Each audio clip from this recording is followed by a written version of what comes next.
Then it was fully labeled the recession. Open talk, open dialogue. We all know we're in a recession. It's not good. To this day, I have not heard open media, government officials, Bank of Canada representatives say that we're battling a recession right now. It was the first week of December, a house that was not aesthetically pleasing, which in our marketplace is the kiss of death. And they called and said, you got to get us out of here because the bank's coming.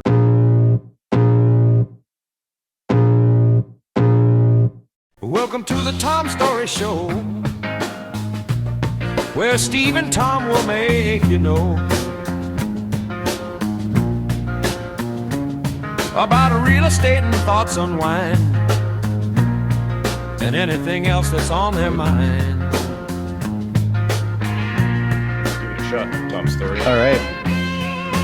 Welcome back to the Tom Storey Show. This is episode number 188, and we remain in person for this one, which is always fun. When Steve's in town, we get to get together and do things together. And this week's guest, Bill, I was trying to think of how I'm going to introduce you, and we've been trying to get you on the show for the whole time. I think we're almost 3 years into this. Has he tried, or is he full of it? No, we talk about it. Tried. Oh, okay. I tried. Yeah. So you said yes this way.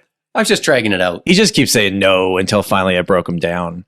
But Bill Parnaby has been selling real estate 33 years now, mostly focused in Caledon, Bolton, surrounding areas. Is there other areas I haven't mentioned that you do a lot of business in? Yeah, we do. We cover areas like Agila, Tecumseh Township, New Tecumseh, which is Tottenham, Beaton, Alliston, kind of to the north. But more importantly than any of that is that people might not know this. Bill's been my real estate coach for the last decade.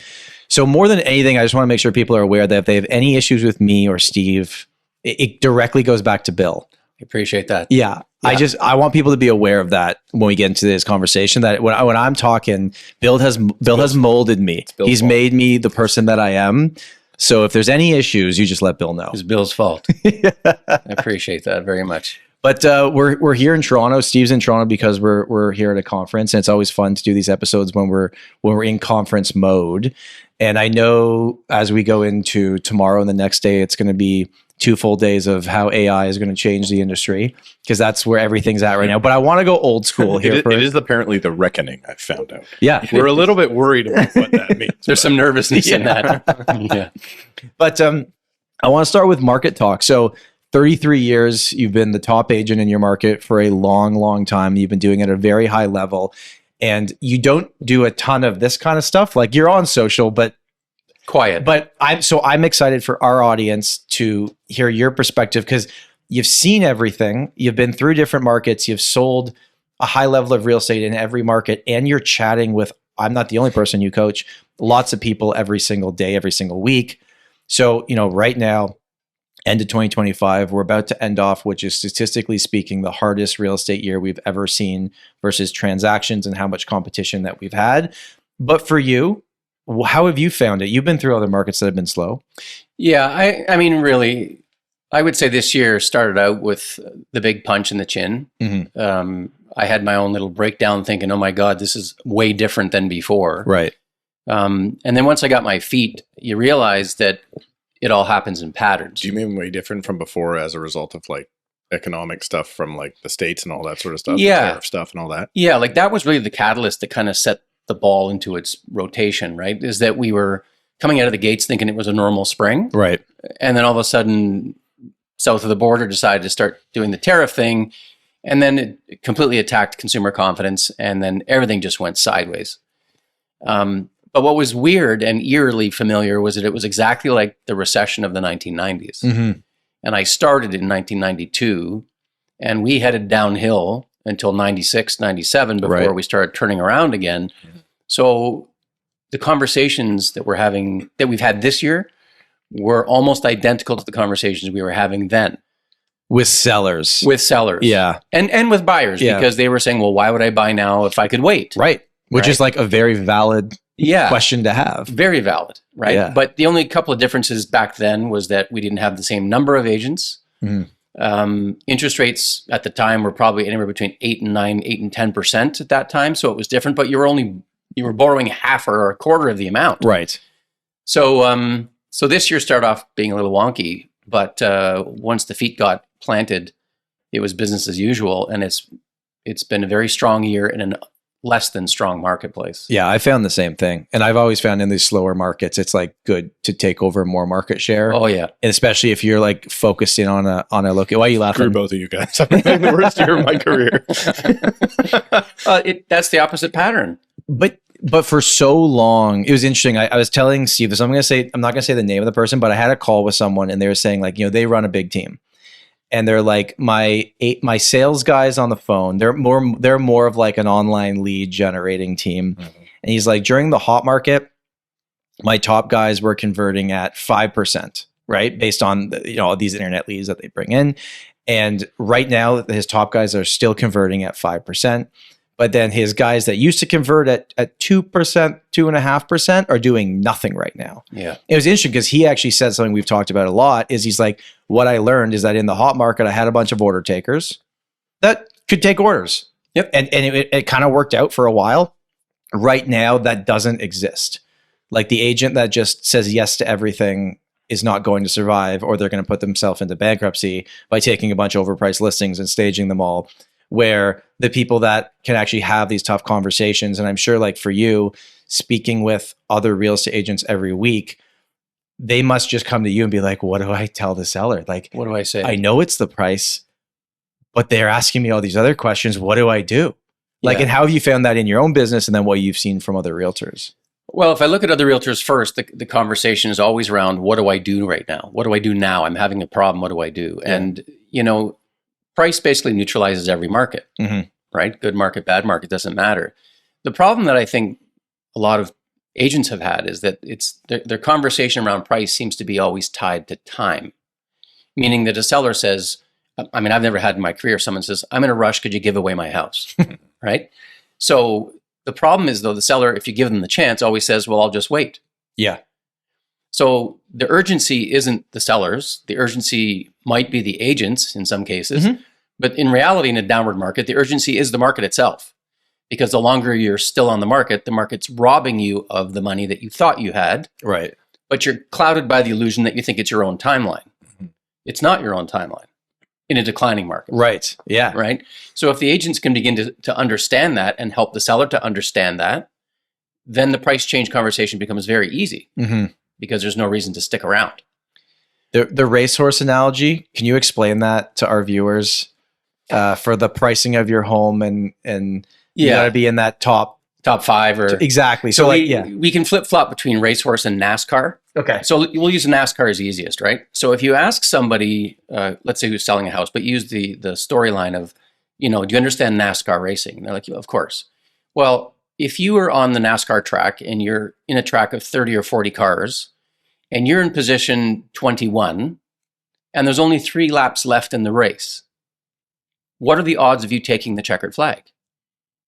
And of course, the answer is basically nothing. Basically none, right? Because in the last 3 laps, you're going to get a few guys who are going to crash, so there's a bit of an elimination game that happens. Leaving the market, right? But the reality is you won't have time to get past all those people before the flag is thrown. So in the real estate market, it's very similar. If the buyers are out there looking and you're 39 sellers on the market, you got 3 laps to go before that buyer makes his decision. And if you're not in the top 5 or the top 10, you're not going to get picked. You won't even get seen. And that's under the assumption that there isn't one more car hitting the track. Right. But we know that on an hourly basis or daily basis, there's cars going into the race all the time, which pushes you further and further down the pole. And you don't even know when the next race is going to start. Meaning, not like at all. That buyer, that it's not just like now that you are in the top 5 positions that buyer immediately shows up and goes, oh wow, now I'm going to buy it. It's like, so it still could take 2 weeks. And I think that's what sellers are having the issue with, and we're finding this. Like most people are kind of open to price reductions when you've been on the market for a certain amount of time and you can show them everything that's happening. But some sellers are like, well, will it even make a difference? Like if I go from 23rd on the track to 15th, is it worth it? Or do I have to get to the top 5 just percentage wise of what's selling to actually make this price reduction do anything for me? So it's a valid question, but I guess the alternative would be, okay, so sit in position 23. Right. Let us add 19 more houses. So now you're at position 41. Yeah. And you really wish you made that move earlier. Because now you're buried in the weeds. Like you're long gone. Yeah. Right? Well, what we're finding is just by the time they get let's say, for instance, if we're using numbers, if they list at $600,000 for their 2-bed condo, and then by the time they get to 549, which would have put them in first or second place, it's now 529, right? So it's just chasing. I get this comment often. I'm not going to participate in a race to the bottom.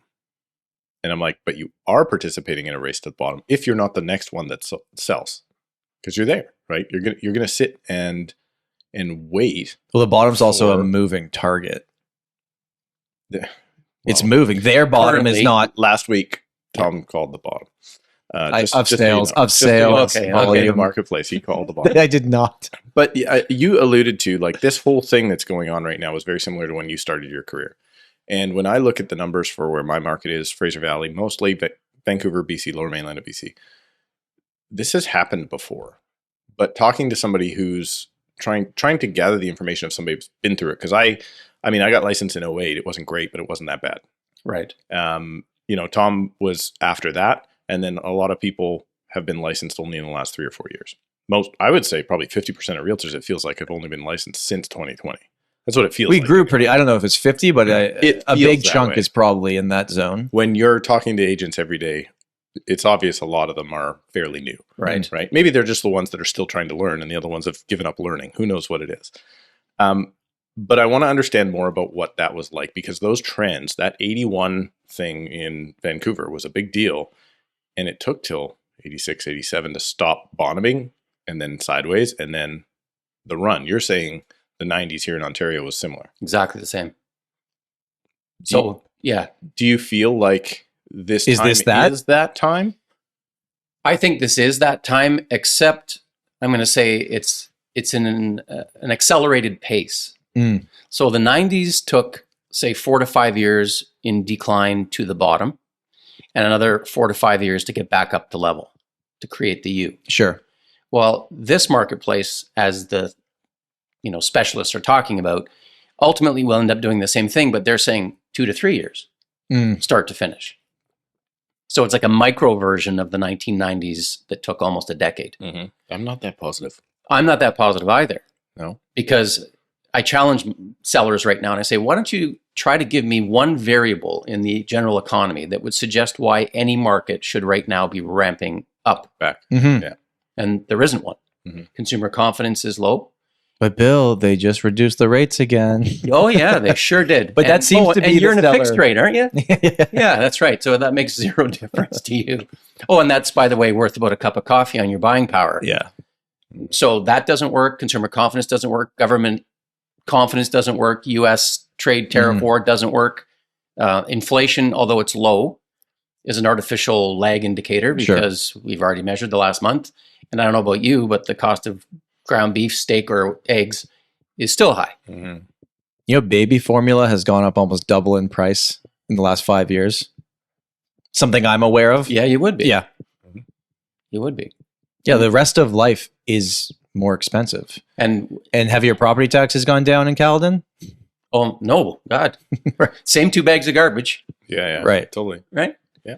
So this is why I say this is maybe a micro version of the 90s, but the behavior is similar. So if you were trying to go back, so you get licensed, prices are going down for the first 4 or 5 years of your career. Yep. By the time you got to where I think we are now, 3 years into prices going down, it's really where we are. If not anything, the prices have accelerated going down recently outside of that end of 22 kind of thing. Correct. Now, have you thought back and tried to put yourself in that situation where you're like, okay, where was I in 94, 95 having these conversations to prep these people that, guys, you're holding on to this hope that in 6 months I'll sell in the spring and it'll be better. So I just want to try and gather as much information from people that went through those markets to better understand how this is going to go. Because I think our timeline is very similar to the 90s one here. Well, Bill was 18 then, so conversations 23. might have been different. Yeah. Well, I'll tell you, there's absolutely one monumental, significant difference between then and now. Then it was fully labeled the recession. Mhm.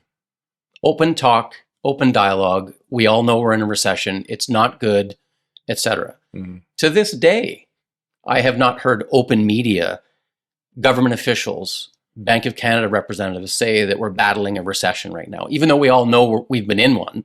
Feels like it. It feels like it. For the last 4 years, really. Right? Like since post-COVID. Yeah. But nobody has spoken the word. Mm-hmm. So the difference then was you didn't have to do as much convincing of, are you aware of our state of being? And they're all like, oh my God, yeah. Right. But today, without the label, I say most educated consumers, sellers and buyers, are behaving as if they do know. Mm. So without the label, we kind of got the same environment.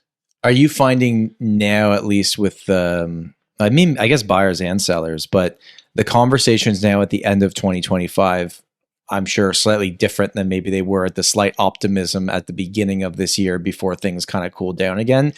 Like, when people are going to the market, when buyers are buying, like we're finding the buyers we're talking to, when we say to them, like, you got to own this at least 5 years, they're like, yeah, no, I'm buying this to live in.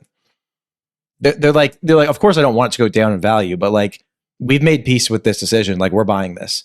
And then the sellers that have gone to the market in the last 2 months know exactly what price they have to be at. There's no more like, well, well, of course, I mean, that exists, obviously. Yep. But once you show the data, it's like, okay, this is probably where we need to go. And I'm still seeing a lot, there's a pretty big gap. And I feel like buyers think the gaps may be here. If you're listening on audio, my hands are far apart from each other.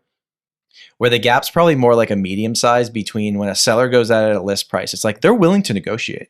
Yeah. In fact, they've built it into their price. Yeah. Right. And I feel like buyers know that, but they think it's like, it's going to start way down here. And I don't know, but like every offer I get on every one of our listings, I prepped the seller for this. And I had a call this morning with a seller. I'm like, okay, before I tell you the price, I just want to keep in mind, they always start low. And the first number I'm actually not worried about.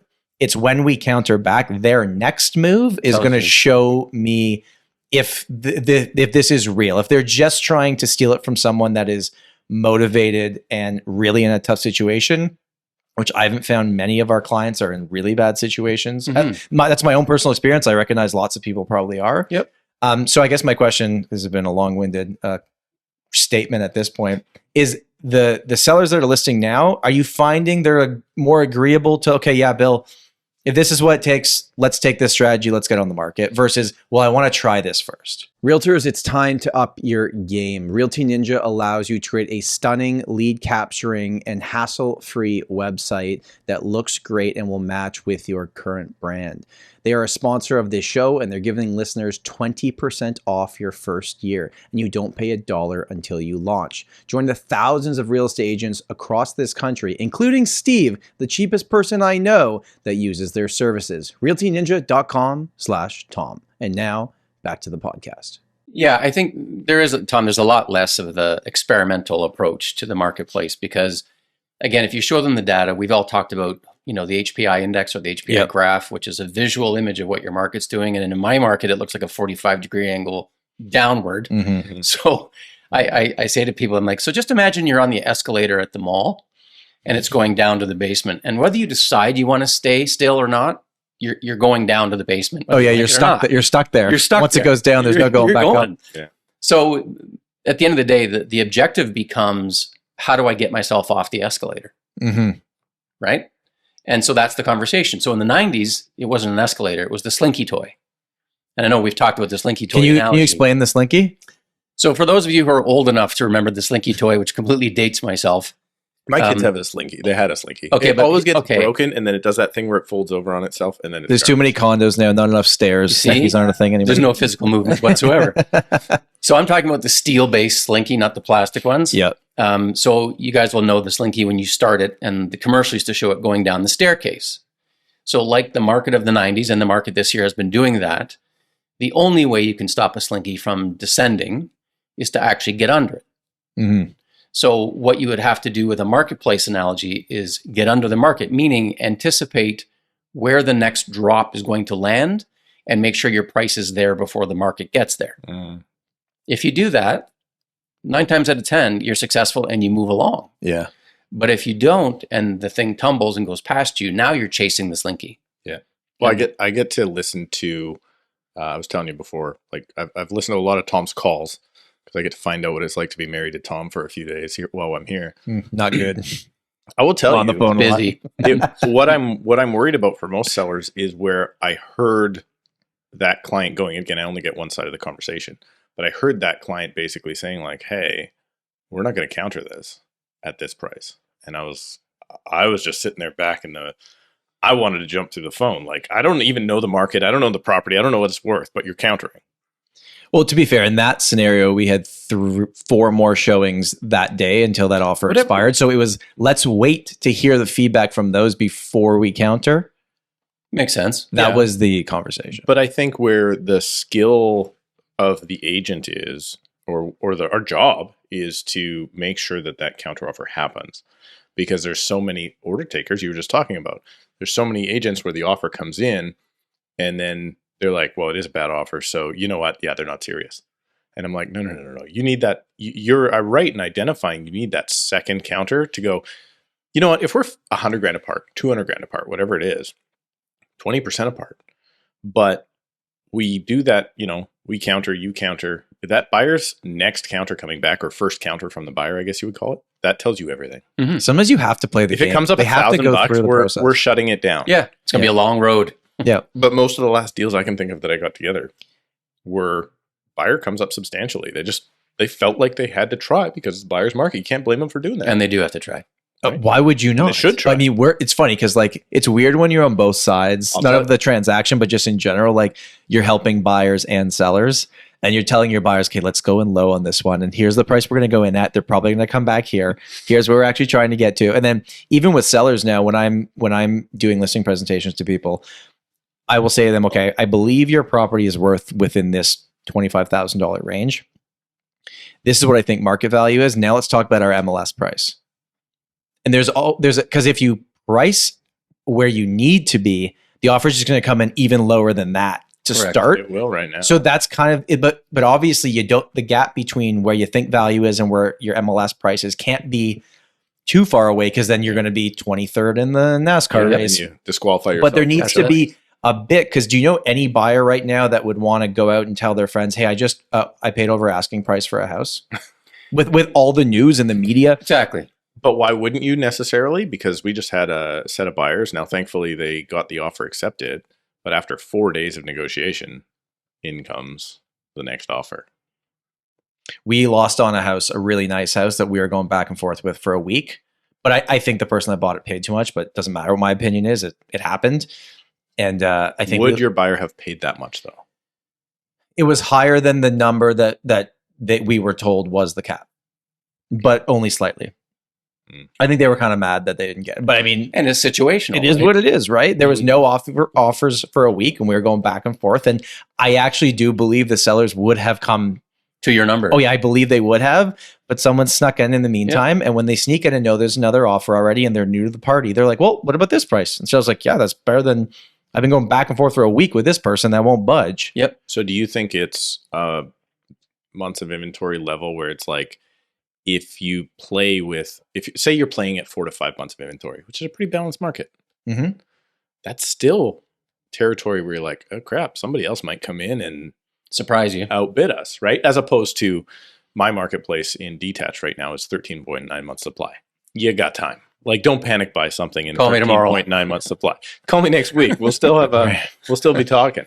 But then maybe you lose the place. And that's Murphy's Law in this business. Doesn't matter the market, right? I mean, other than in that crazy market of COVID, but we still are running through experiences right now where we're getting complete low balls, and we have had a couple where we've just not countered. Yeah, we have had that, and sometimes depending on the agent, counter bill. It's worked. They come back. You drag them along for a while, but for the most part, we always tell our sellers, right? Don't let it die on your side. Never. Just let them kill it. Even if your counter, I tell my guys, even if your counter this time is the exact same as your counter last time, don't let it die on our side. Yeah.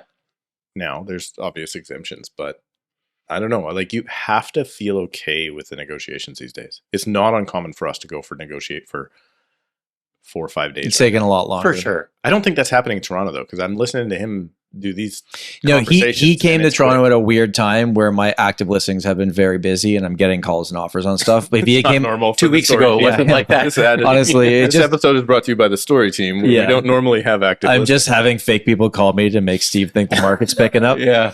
Uncle Bob, could you just stop calling? Yeah. It's also crazy though because it's so terrible. You keep hearing all this stuff. It's so terrible, and then they're talking about conditions for 2 or 3 days, and I'm like, our conditions are like 14 days right now. Yeah. Again, it's relative to the market, right? Yeah, but I mean, a long Toronto condition is usually a 5 business day condition based on we're not selling acreages and Yep. farms. Like you're doing more of the bigger stuff. Yeah. That's short for us. What's yours? Ours normally is 5 business days, even on acreage. If it's water sampling and septic stuff, Sure. then we might go 10 days.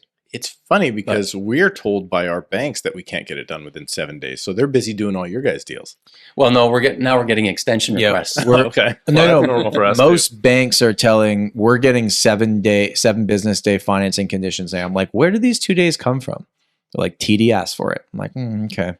No, it's And the broker's arguing with the underwriters, right? Yeah, of course. it's legit. Right. I think it's legit. And then you get the last minute appraisal requests, like we've had that. And I'm not getting any appraisal requests. So Oh, what see, does that mean? we're Does that getting mean it. CMHC?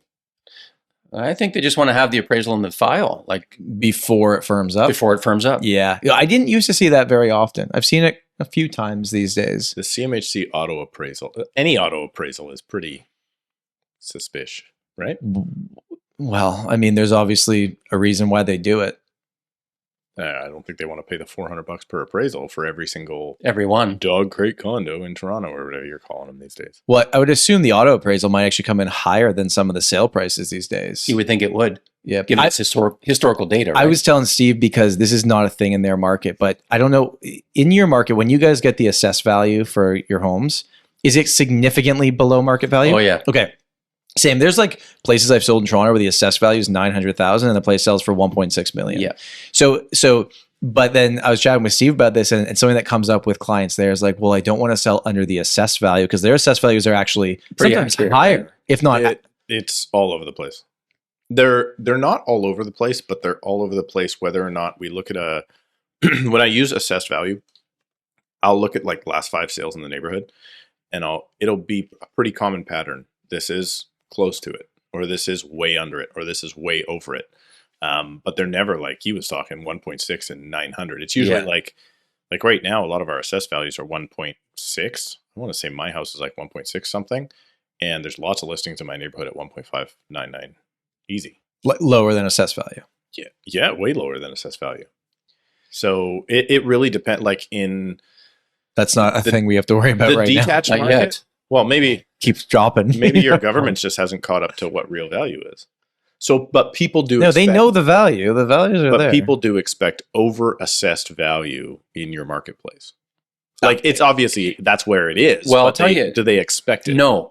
No, because what's happened is, at least here in Ontario, I'm not sure if it's the same I'm sure it's for all you guys, for all Toronto. in, is that- in Toronto, and then there's Ontario. I was going to say, They're you got separate. the capital of the capitals. Yeah. Okay. We're in a 4-year phase assessment, right? Yeah. Okay. Same. Same. So, which means that technically you could say we're 4 years behind real time Oh.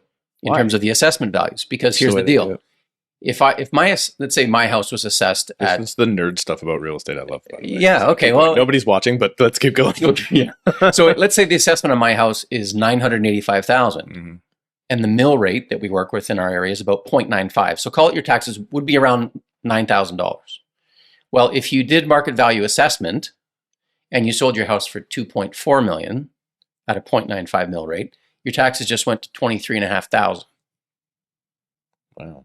So what they're saying is the assessments are that low because they can't afford to bankrupt people by saying next week when you bought that house and we reassess the taxes, it's going to go from $9,000 to 23 But don't they just adjust?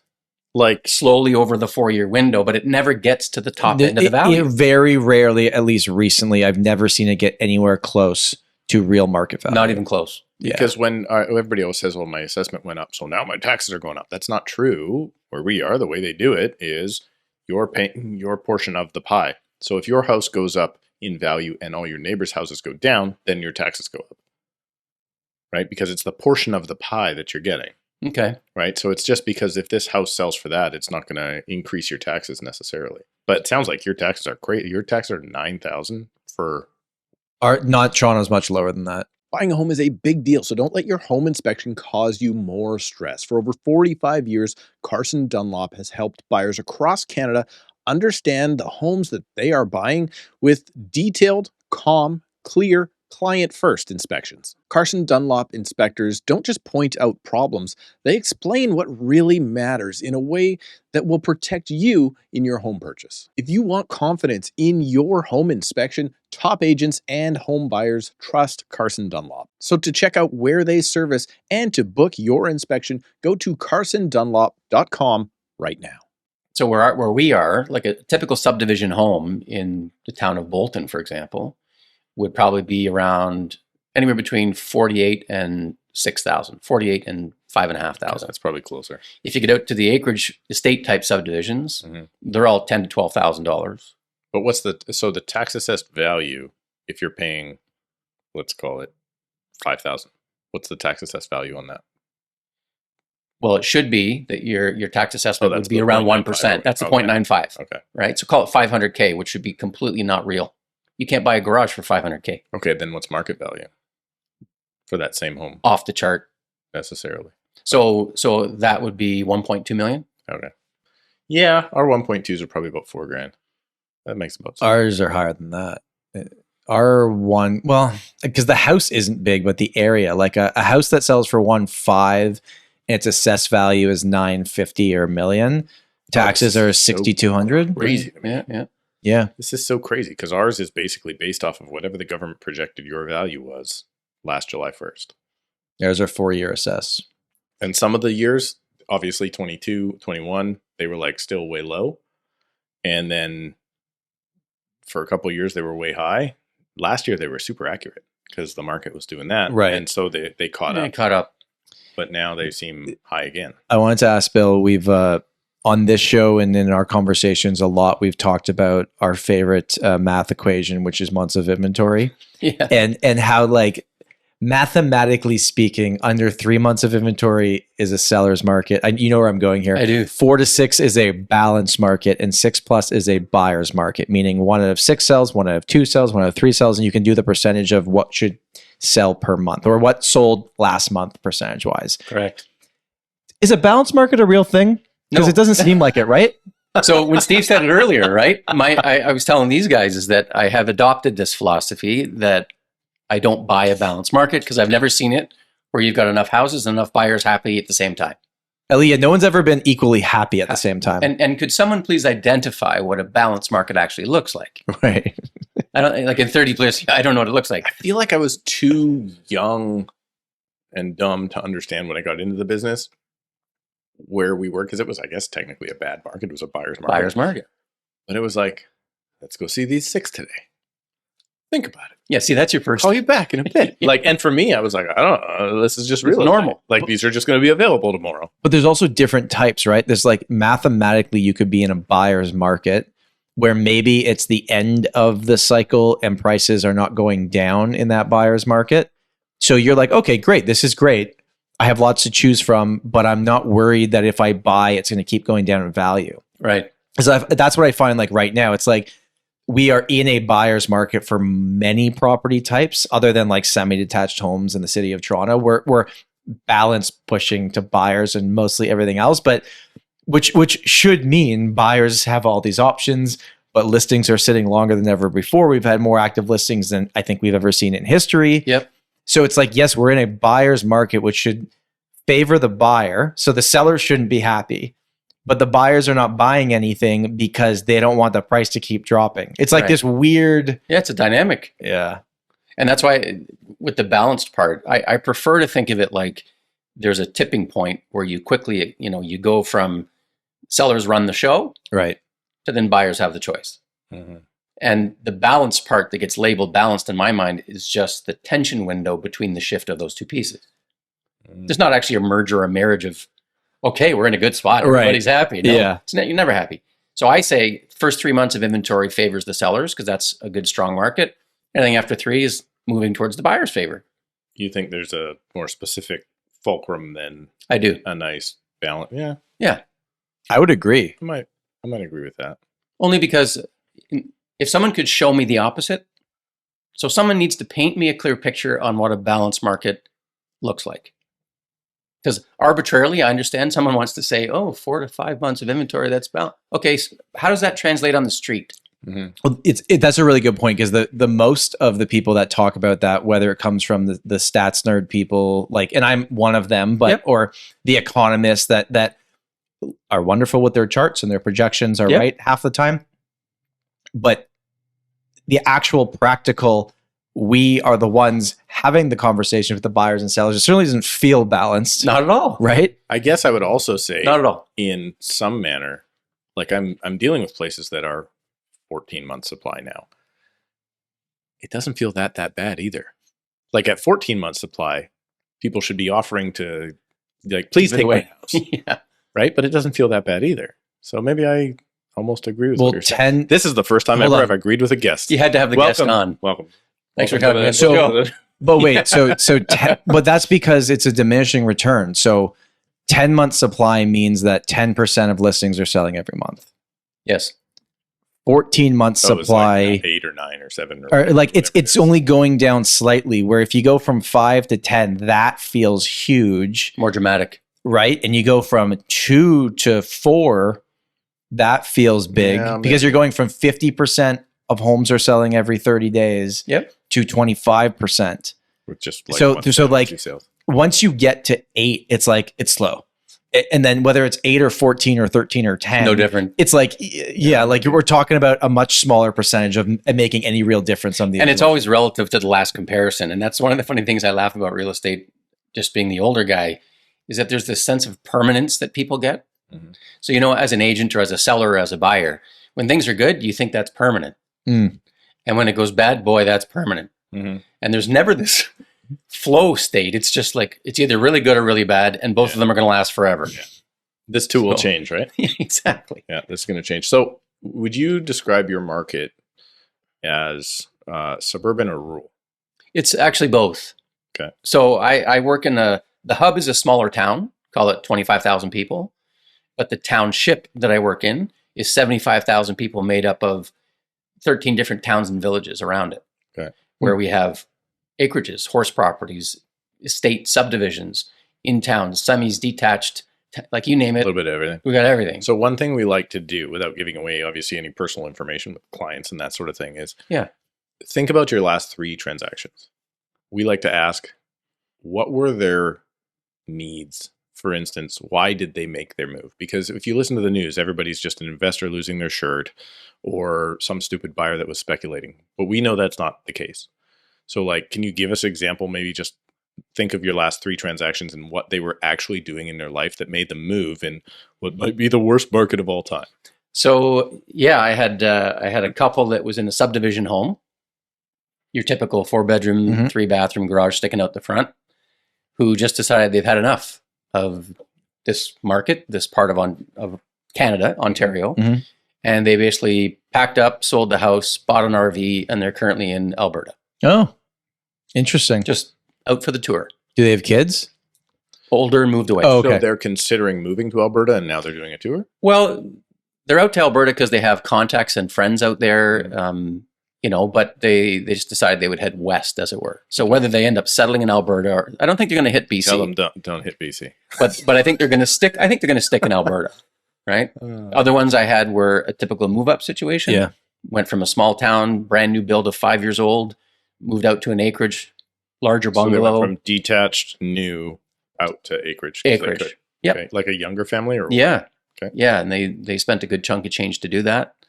And then I went through one recently who's simply just doing the downsize. Right. Again, they went from a moderately sized home, 2,500 square foot, and now they're going to downsize and head towards family in another geographic location. Okay, so they're leaving town. They're leaving town. Okay. Leaving province or no? No, staying in the province, but leaving town. Okay. Will they go from a detached house that they probably raised their family in or whatever that was? Will they go to attached living? This stage, no. These particular people are just going to a smaller version of what they had, Oh, okay. but in a smaller little town somewhere. Because the downsizing thing, it's like you want to upsize in a down market, but mathematically speaking, you don't necessarily want to downsize. But if you're 78 years old, what are we talking about here? Well, that's the thing. 2 years to let the market come back? Like how many years left do you have? And you've made your money. Yes, like Yeah. you've made the bulk of it. Just Yeah. do what you need to do. Like at some point, I feel like the gains or losses and everything. And trust me, I get how important it is to Yes. people at different points. Mhm. It's a life decision too. That's mostly what I deal with are life decisions. I find it very interesting because so many people say like real estate should never be looked at as an investment, but then every buyer wants to wait until the market's the perfect timing that they're not going to lose money. It's like, isn't that kind of an investment then? Yeah, it kind of runs. I think their decisions they run parallel, right? Yeah. You want a nice place to live in and you hope to God you don't lose money. Mhm. And when the market's going up, it's an investment. And when it's going down, well, I had to have a place to live. Right. It's funny So- that you guys mentioned that because that's what I'm experiencing. I'm experiencing, particularly with people that are like kind of done with real estate. They're getting on in years. There's homes that they're moving into. There's just, they own too many properties and it's like, okay, it's time to liquidate them now, that sort of thing. And some of the offers that we've got have been very good offers. For instance, like a development style property. But the timelines and things don't start working out for them, right? Like they could make a ton more money off of this if that was the strategy. Is like we cared about making money, but they don't care about making money. Right. They care about either entering or exiting the market or being near family or Yeah. doing those sort of things. Yeah. And we're seeing the same thing for sure right now. It's all moves with a purpose as opposed to the speculation. Well, there's no speculation stuff. I will say I've got had an investor offer I have this had some morning. investors. I have had some investors buying properties recently. But I also think like, are they buying condos? They're not like an investor's not buying a house in your No, market, right? we don't deal with a lot of investors, period. But was that happening during the craziness? That was People the were problem with us. no, no, we were all end users. always. Yeah. But even though you were all end users, you've still experienced a pretty significant decrease in activity and prices, right? 100%. So it's not like just because it's end user driven that you're safe from market swings the Yeah. same way an investor only neighborhood or Like when you talk about, condos available in the city of Toronto, 7,500, Yeah. and we were talking about 75% of them being vacant, just screaming landlords. Mhm. right. Well, in our marketplace, the only reason you'd really find vacancies is because the people had already just moved out. They were not investors. They correct. moved out. Yeah. So they already moved on to another a next- property exactly. or rental or left town or whatever. Yeah. And I don't know, but have you guys ever in your career had somebody call you and say, I'm in an absolute panic. Could you come get me out of here? I've never had that call. I've had it once. I had it once in 33 years. Even those people that say that, they're usually not the ones that want to list at the price that'll get them to where they need to be in order to do that. I had one this year that I didn't help them buy the place, but it was an investment, and to close on it after us selling it, they had to open their wallets Okay. because the mortgage was higher than the sale price. Oh, yeah, now and, that you're thinking that in that situation, definitely. and they were able to do it, not happy with it, Yes. but like But able. willing to move on, and we're well aware if we wait longer, this doesn't get better. Right. Mhm. Or the get better, you could wait longer, but we're talking years. We're not talking spring Right. 2026.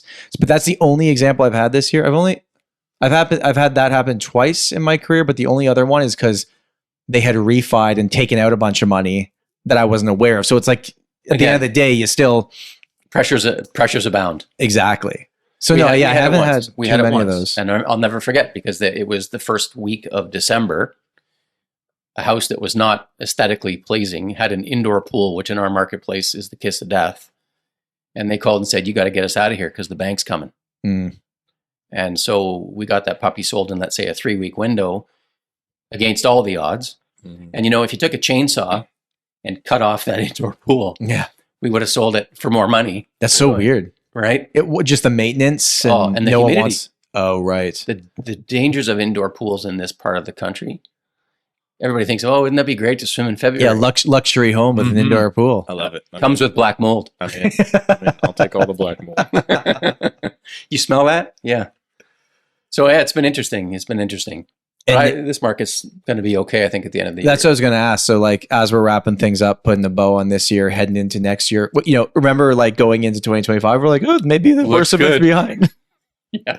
And then boom, boom, Just starting. tariffs, election, everything else man. that's We happened. were so positive for the beginning of this year. I was so pumped for 6 weeks, Yeah. and then we were so positive, and then the world came to an end, and everybody seemed to freeze. up and That's do the word. absolutely nothing. I feel like sales are happening again. I'm seeing it. They are. We're busy. We're busy. Prices are not going up, but sales are happening. This episode of the Tom Storey Show is brought to you by Pumping the Market. No, it's being realistic about the market. Everything's okay, folks. But it's true. It's just so interesting, like how the spin happens on both sides, by the way. But like when the October numbers came out for the city of Toronto, we forget last October was like up 44% in sales volume from the year before. So we were down 9% from that crazy end of last year, which was a really good month. Yep. So all the headlines were prices are down, most amount of listings ever, and sales are down almost 10%, like all super negative. I'm like, guys, by the way, that was the most amount of sales we've ever had in a month in 2025 for all property types, for like everything. Inventory dropped, months of inventory dropped for every single property type on a month over month basis. But just because we compared it to a really good year last year, it's like, yeah, I think sales are going to happen again. It's like Austin Matthews scoring 60 goals and the next year he does 50 and they say he sucks. Yeah. Like, hello. Well, I don't know who that is. We don't either. We haven't seen him. I don't know if he'll still be injured by the time this podcast comes out, but the Leafs better figure it out. Pull up the pants. Yeah, but do you feel, I mean, I don't know, this is a guess, but now that we're going into 26. This is the year, guys. You know what? Actually, this is something we've talked about a lot. And we already have a bunch of people prepped for early next year. January 5th is Steve's date. I don't know what day of the week that falls on this year, but that's always like, hey, if you're waiting to go to the market in the new year, because a lot of people don't want to list in November, December, don't wait till everyone else does it. Let's get on between January 5th and the 15th. And I think I have 3 signed up already that are going to hit early. Are you having people that are ready for next year already? Or is it going to be some of the stuff that's still kicking around right now that you're like, hey, let's pull it off in December? And we've had a couple that we've pulled off now waiting for the new year to show up. Yeah. And I got a couple of people that want to get started. I said, we're going to delay. So if you're waiting for the new year to show up. Yeah. What's the date? No. Well, it's January 6th for me. It's January 6th. It's not going to be a price difference. But what is... Maybe, I don't know. Yeah. Is the price strategy then down? Like... Because I have 2 clients that are talking about that same thing. You know, if we hit December, 15, 18, it's coming off the market. We'll revisit it again in the new year. Guys, it's not better then though. Like if this is the price, but do the price now. But even over Christmas, people buy properties. For home insurance of any type, I use Square One. Go to squareone.ca/the Tom Storey Show to buy your tenant, landlord, or homeowner insurance policy and save $20. That's squareone.ca/the Tom Storey Show and save $20. But I think though, In my market. price is obviously very, very important. That's clear. Yep. But what else is available for sale is also important. And general buyer confidence is important. So I think like even if the price is a little bit worse, you might actually get an offer in January. Yeah, I think versus mid to late December when no one's doing anything. Yeah, I cut them all off by December 10th, December 15th, right? Because if we get started in December, like say December 10, we're taking it off by the time we get to December 20. Yeah. Really? Because they don't want people in their houses over the course of Christmas. I don't want to be dealing with it over Christmas. We don't have that, Mark. We have such different markets. So, I was talking to Tom. He told me that there was like these, like we were talking about how we book showings. He didn't know that showings could be automatically confirmed. Yeah, but these are people who still don't use lockboxes. Hey, he does. Attaboy. That is, you use them? No, that's Vancouver. Yeah, Vancouver. I'm Fraser Valley. You're Fraser Valley. Thank God. Don't ever call me Vancouver. Boy. Yeah. My apologies. For sure. But I couldn't figure out how it was like this whole thing where it's going to be like auto confirmed and like everything's like, yeah, go ahead and show the property. Technology, that doesn't happen in our market though. Why is that? Every seller's like, as soon as so the way a showing works on my team and everywhere is our message is direct. So we have a system called Touchbase and we'll message each other back and forth. We used to use that one, 2004. That immediately goes to whichever agent's on call if it's after hours or on hours, my administrator. Okay. Then my administrator literally is call, text, or email, whatever the client prefers to say, does this time work for you? And I would say 50% of showings. No, sorry. Like, can they do it earlier? Can they do it later? It's only 1 day's notice. Can they do it like 2 days or 3 days from now? Like it's all of the time. And it's not just us. It's the culture in the whole area. And he's telling me it's like 2 hours notice. Yeah, you bet. Come on through. And I'm like, it's such a different culture. I mean, we can do it the way you just explained, but when you sit down with sellers and go like, okay, most showings happen from this time frame. People are seeing more than one property right now. Yep. So they're trying to line them all up. Do your showings happen in same day though? Like morning? Oh my Do you God. get a request now? And All the Morning time. for the afternoon. All the time. Really? Yep. Even for owner occupied, obviously not tenanted because you need 24 hours notice, but The For the only time regular. that happens for us is guaranteed the person that's going to cancel the showing because it's an internet lead that they've received Oh. somehow, and they're going to cancel the showing right afterwards. But we set it up that way too. Like Yeah. we have our clients sort of. our clients know. The expectation is be ready. Know in the comments how much time you would like and Yeah. where you live. 2 For hours. showing. We're dealing with 2 hours notice on all of our listings. Craziness to me. No, sometimes they're like, hey, I have a work call this day, block off this hour, and that's easy to do. And we'll do it. But why would you make it harder? Why wouldn't you say like, this is our time frame. Let's auto confirm showings with this much notice. You don't have to call them at 8 p.m. on a Friday to confirm it. It's like it's confirmed. They're good. You get people in. And conversely to that, if you don't do auto confirm, which we don't always, only on vacant we do, but on occupied houses, we cut out the middleman of me, you, or your admin. 100%. Right. I'm not saying it's not a better system. Like in, Yeah, the seller can confirm it The seller without just- talking to yes, anybody. go ahead. in many markets and the way our markets used to be, and I know Seattle is still the same way, the seller's phone number is literally just on the listing, and the buying agent just phones the seller Really? directly and says, Oh when my can I come by? And that's like, in my market, that would be buyer's agent trying to negotiate direct with the seller, Well, right? Like it's terrible. And how do we know he is who he is? Right. Well, I mean, hopefully it's only on the MLS but yeah, totally. How Security, do you know right? Hi, it's Biff Smithers. I'd just like to come by for a quick showing. You showed my listing last night. Yeah. Biff, you're much bigger than I thought. Where we've had a problem also in our market is people booking showings, agents booking showings, and then just sending their buyer. Yeah, we had a couple of those. We caught a couple guys with that on camera. $10,000 fine. And rightly so. They should be jacked right out of the business. Yeah. $10,000 fine. Yeah. But it's crazy when you see that sort of thing. And also everybody's to think that you're the buyer that's like, oh yeah, I'll just go to the I property. can't believe that buyers are allowing their agents to even like, obviously what they're doing is very wrong, Do you Yep. want to know why? but you want to work. Well, 'cause, I mean, they're probably getting kickbacks or something. It's a kickback culture of my agent's going to give me back a percentage. Sure. And so therefore they're not going to do any work. I'm going to go find the house myself. I'm going to tell them which ones I want to see. And now it's even gone so far as I'm not even going to, they're not even going to show up to the property.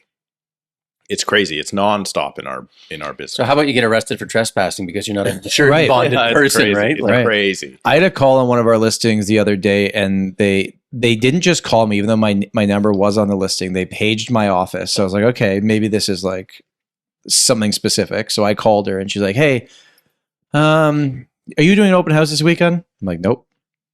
Like, are you or any of your team members going to be around the property on I get Saturday? this call every week. And I'm like, nope.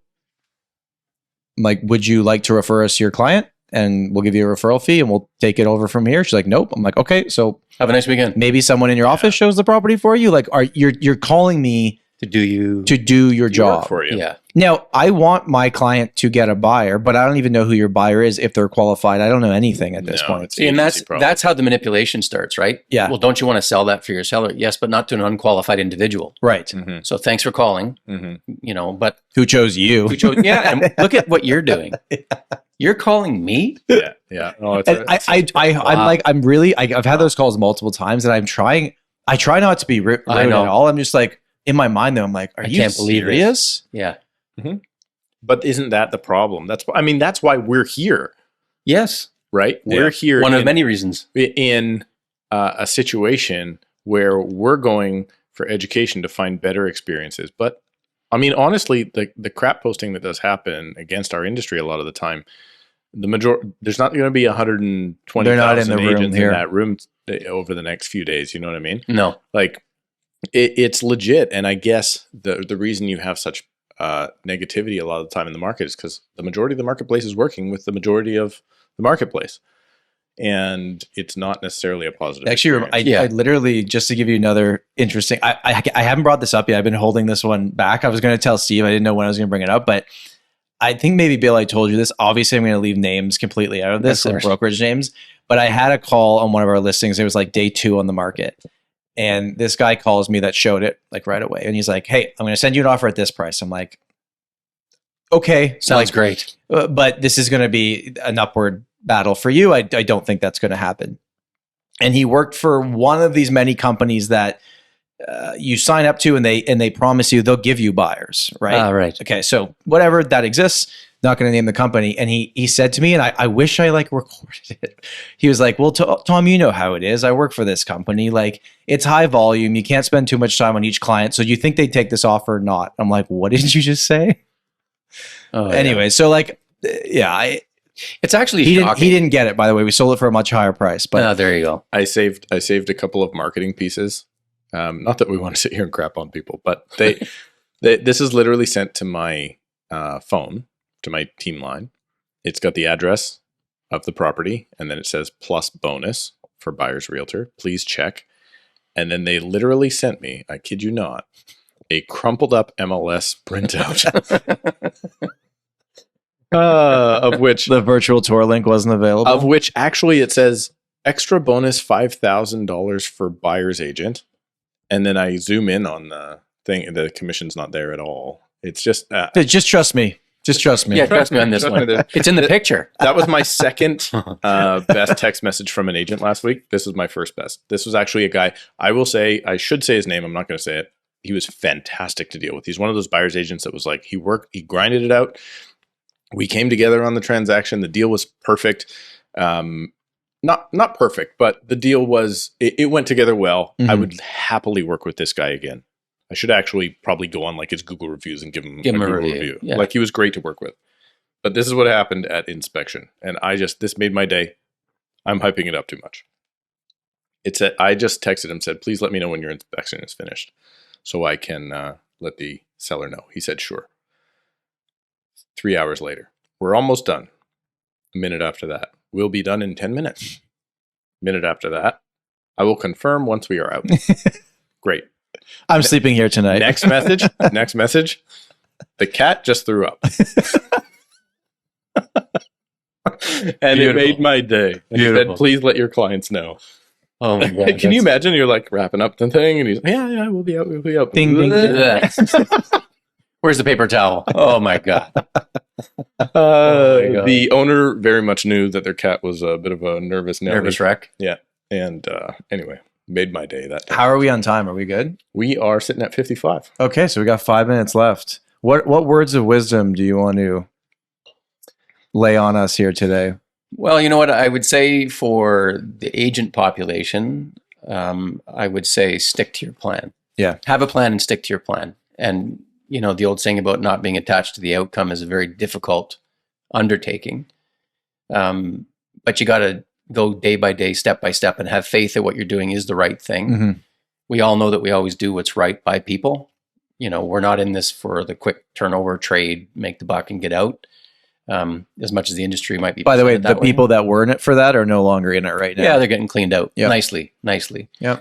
For the sellers of the world, I would say, you know, if you've got a trusted relationship with your advisor, pay close attention to what they're saying to interpret the market. It's being done in your best interest to give you that probability of selling. And if you're a buyer, be prepared to get in and actually do the hard negotiating, because you'll find a gem. Mm-hmm. You'll find something to buy. And in 5 years, you're not going to say, I really wish we paid $5,000 less. Yeah. Right? You're going to say, thank God we bought this place. Mm-hmm. Because it's a great environment. Interest rates are decent. Inventory is there, so you have selection. You've got time. Just make the right decision for, you know, you and your family. Mm-hmm. I experienced that the other day when I was showing property. Not that I don't show a lot of property on my team, but I was showing property the other day, and man, I was like, this house is just cool.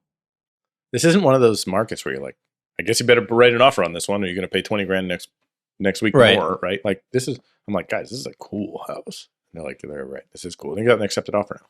So, Yeah, nice.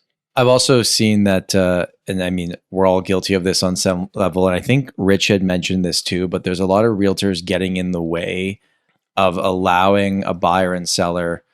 Like, when I present an offer to my clients, I will say, this is what I think of this. Do you mean and the buyer's agent or the... Doesn't matter. Both. Ego plays. It's like, well, my buyer would never pay over that price. Like, well, did you ask them?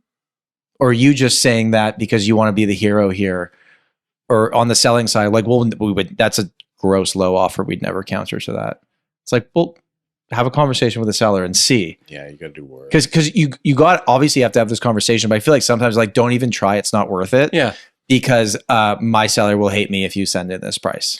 But then you get situations where you can be surprised. I had a sale not long ago of say a $2 million house that I told these people in my mind representing the buyer, I didn't think this thing was going to be worth over $2 million all day long. The market's not there.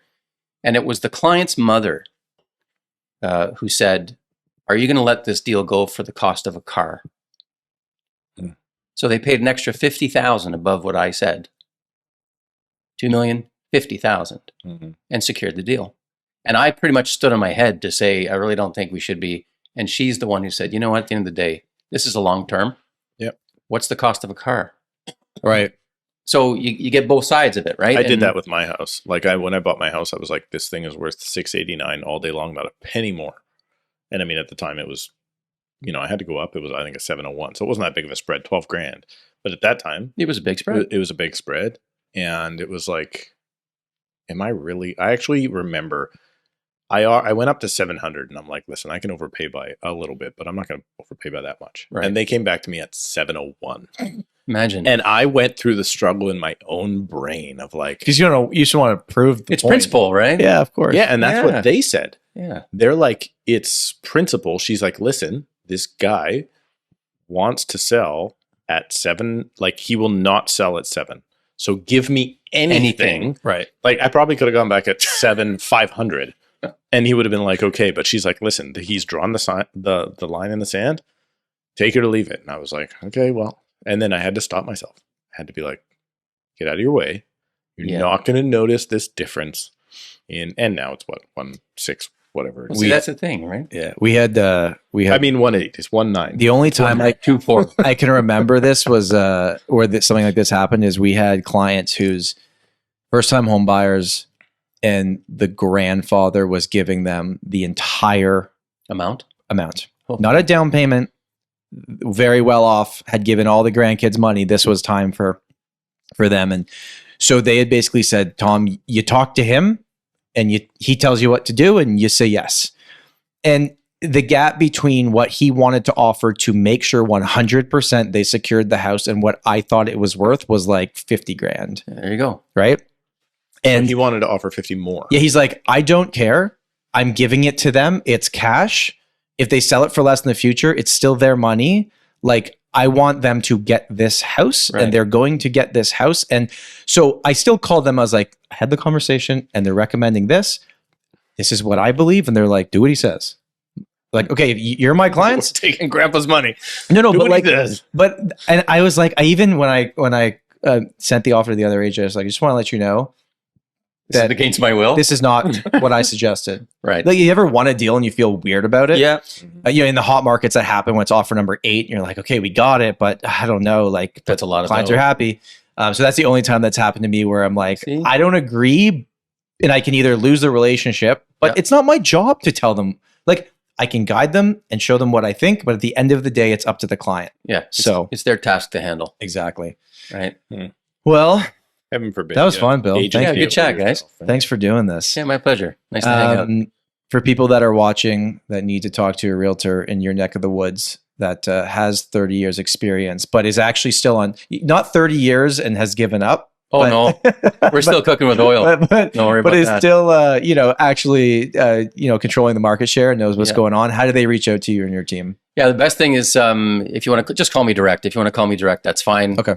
By cell. Should I give them my number? We'll put it in there. You put it in the chat. Yeah. Maybe don't put your number on YouTube, but we'll put your website and everything. Yeah, put the website. Just there's a form there you can fill in. It's easy, but be glad to help. Awesome. Well, thanks, Bill. This was great. Yeah, Thank you, everybody, for watching. Thank you for listening, and we will see you next week. Bye. Oh, I forgot to press record.